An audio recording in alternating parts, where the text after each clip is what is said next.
Assalamualaikum warahmatullahi wabarakatuh. Apa kabar anak ustazah semua? Alhamdulillah, luar biasa, Allahu Akbar. Semoga anak ustazah selalu sehat dan dalam lindungan Allah subhanahu wa ta'ala. Amin, amin ya robbal alamin. Oke, untuk anak ustazah tetap semangat ya. Tetap mematuhi protokol kesehatan, selalu menjaga jarak, memakai masker, dan sering-sering cuci tangan. Untuk hari ini, ustazah akan melanjutkan pembelajaran kita di muatan matematika. Untuk anak ustazah, silahkan siapkan buku dan alat tulis antum. Untuk matematika, kita akan memasuki tentang denah letak suatu benda. Sebelumnya, kita sudah belajar tentang skala. Hari ini kita akan belajar tentang denah suatu letak benda ya.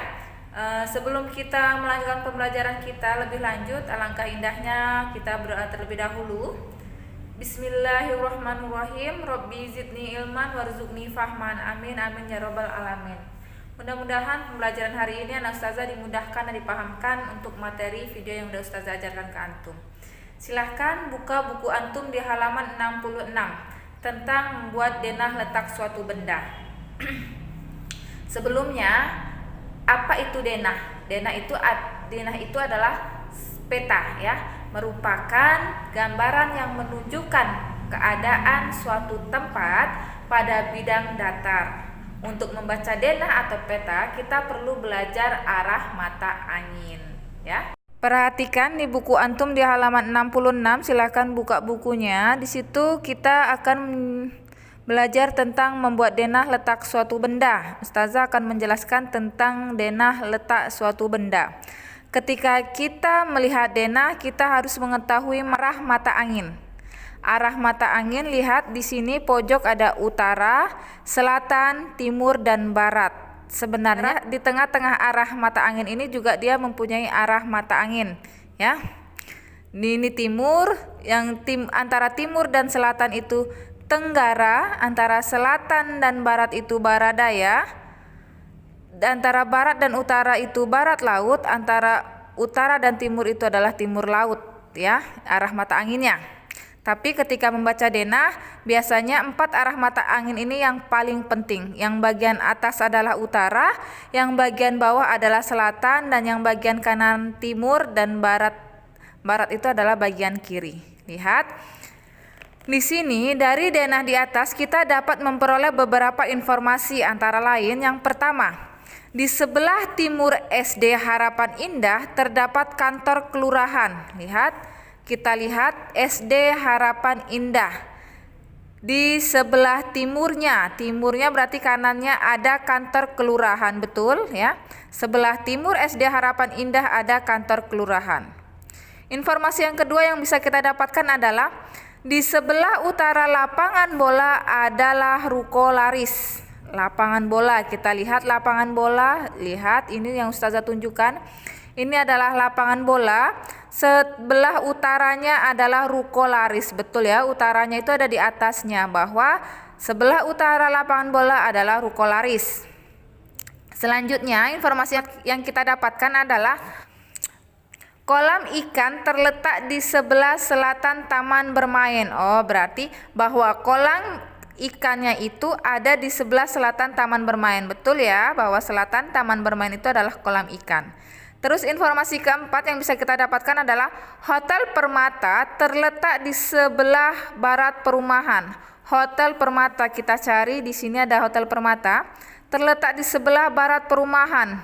Barat, ini perumahannya, bahwa Hotel Permata ini di sebelah barat perumahan Permai. Paham anak ustazah? Untuk membaca sebuah denah, kita harus mengetahui arah mata anginnya. Antum harus ingat bahwa yang bagian atas ini adalah utara, bagian bawah ini selatan, bagian kanan timur, dan bagian kiri barat. Oke, kita langsung ke contoh soal saja. Contoh soal ini akan ustazah jelaskan dan langsung ustazah jawab. Nanti antum jawab di buku tulis antum, langsung saja antum tulis ya. Perhatikan, ustazah akan mengerjakan soal nomor 1. SD Pelita berada di sebelah, kita cari, SD Pelita berada di sebelah titik-titik Gang Nangka. Berarti dia ada di mananya? SD Pelita titik-titik di sebelah Gang Nangka, bahwa SD Pelita ada di sebelah barat Gang Nangka. Langsung ke soal nomor 2. Puskesmas berada di sebelah titik-titik Jalan Taman Siswa. Perhatikan, di sini puskesmas. Puskesmas itu berada di mana Jalan Taman Siswa? Berada di selatan Jalan Taman Siswa, ya. Bahwa puskesmas berada di sebelah selatan Jalan Taman Siswa. Soal nomor ketiga. Toko Sandang berada di sebelah titik-titik Gang Mangga dan titik-titik Jalan Tugu Raya. Kita cari dulu toko Sandang. Di mana toko Sandang?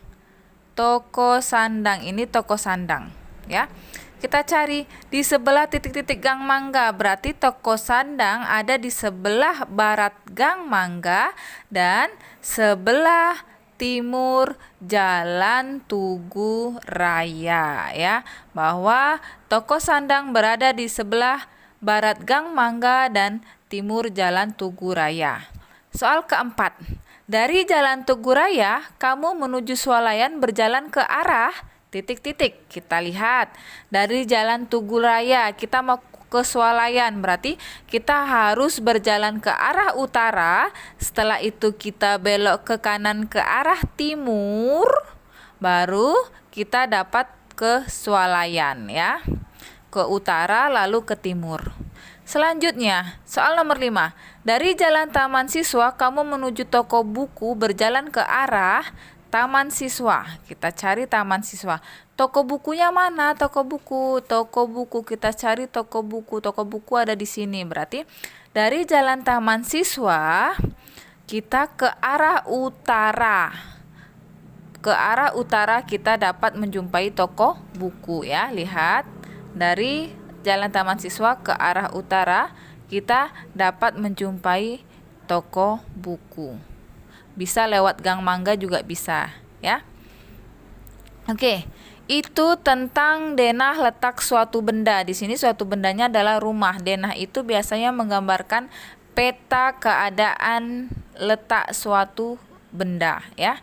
Selain kita hari ini belajar tentang denah, letak suatu benda, Ustazah juga akan menjelaskan tentang mengenal titik koordinat dan bidang Kartesius, ya. Ada di halaman 68 menyambung dari denah tadi, denah letak suatu benda, dan Ustazah akan menjelaskan tentang titik koordinat dan bidang Kartesius. Tapi Ustazah akan menjelaskan titik koordinat terlebih dahulu, ya. Titik koordinat itu koordinat posisi suatu benda ditentukan dengan cara melihat letak benda tersebut. Yang pertama, tentukan letak bidang pada sumbu mendatar yang biasanya dinamakan sumbu X. Yang kedua, tentukan letak bidang pada sumbu tegak yang biasanya dinamakan sumbu Y. Setelah itu, terakhir buatlah kesimpulan. Kalau buatlah kesimpulan berarti kita sambungkan sumbu X dan Y, ya. Nanti antum bisa lebih jelasnya memperhatikan video Ustazah. Oke, tadi udah Ustazah jelaskan titik koordinat. Tadi ada sumbu X dan sumbu Y. Biasanya kita menggambarkan bidang Kartesius itu menggunakan sumbu X dan sumbu Y. Sebelum Ustazah lanjut memperjelas sumbu X dan sumbu Y, Ustazah gambarkan pada peta atau pada gambar tersebut, ya. Biasanya sumbu X itu adalah sumbu yang mendatar, ya, yang ada di bawah ini. Sedangkan sumbu Y adalah sumbu yang tegak. Perhatikan, kita akan mencari sebuah benda. Meja terletak pada kolom A baris keempat dari bawah. Jadi kesimpulannya bahwa pernyataan dapat ditulis meja terletak pada posisi A, 4. Tadi kan Ustazah sudah menjelaskan, ketika kita sudah menentukan sumbu X dan sumbu Y, maka kesimpulannya kita harus menggabungkan sumbu X, Y. Ini, ketika kita mencari letak suatu benda yaitu meja, lihat bahwa sumbu X-nya itu kan A.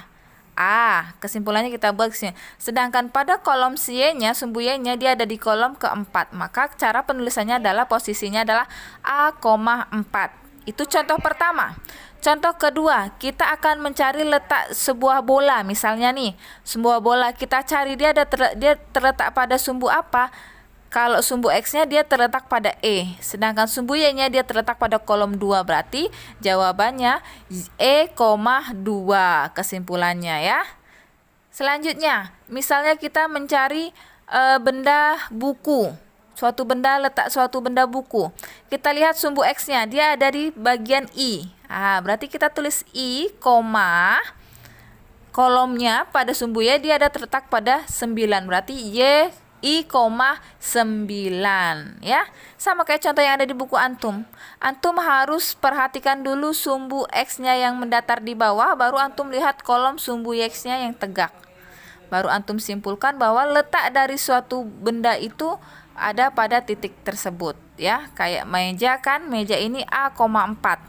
A,4 itu sumbu X-nya ada pada kolom A, sedangkan sumbu Y-nya ada pada 4. Ketika kita simpulkan dia menjadi A,4. Paham anak ustazah? Coba kita lihat ke latihan nomor 1. Kelatihan nomor 1. Cangkir terletak di posisi. Kita lihat cangkir. Kalau cangkir, ini cangkir ya. Cangkir itu biasanya ada tangkainya. Ini cangkir. Kita lihat sumbu X-nya. Kita lihat sumbu yang datarnya ini adalah A ya. Sedangkan sumbu Y-nya adalah pada kolom 2. Berarti jawabannya A, 2. Bahwa nomor 1 cangkir terletak pada posisi A, 2 ya. Seperti ini. Sengaja tidak ustazah coret di buku ustazah ya. Contoh soal nomor 2. Tugu terletak di posisi. Kita cari tugu. Mana gambar tersebut yang menggambarkan tugu? Kayaknya ini nih tugu nih ya. Tugu, kita lihat sumbu X-nya dia ada pada kolom G, sedangkan sumbu Y-nya dia terletak pada kolom 2. Berarti cara penulisannya adalah Y, 2 ya. Cara penulisannya adalah Y, 2. Paham anak ustazah? Mudah-mudahan paham antum dengan penjelasan ustazah. Untuk latihan antum kerjakan soal 3, 4, 5, 6, 7 ya. 3, 4, 5, 6, 7. Latihan antum kerjakan langsung di buku paket antum, di buku cetak antum ya. Untuk itu ustazah akhiri materi ustazah hari ini. Mudah-mudahan tidak ada pertanyaan. Kalaupun ada pertanyaan silahkan japri ustazah. Kalaupun antum belum paham dengan penjelasan ustazah boleh ditanyakan, atau antum mau mencari referensi di video-video yang lainnya di YouTube banyak ya. Oke, ustazah akhiri dengan penutup majelis. Subhanakallahumma wa bihamdika asyhadu an la ilaha illa anta astaghfiruka wa atubu ilaik. Wassalamualaikum warahmatullahi wabarakatuh.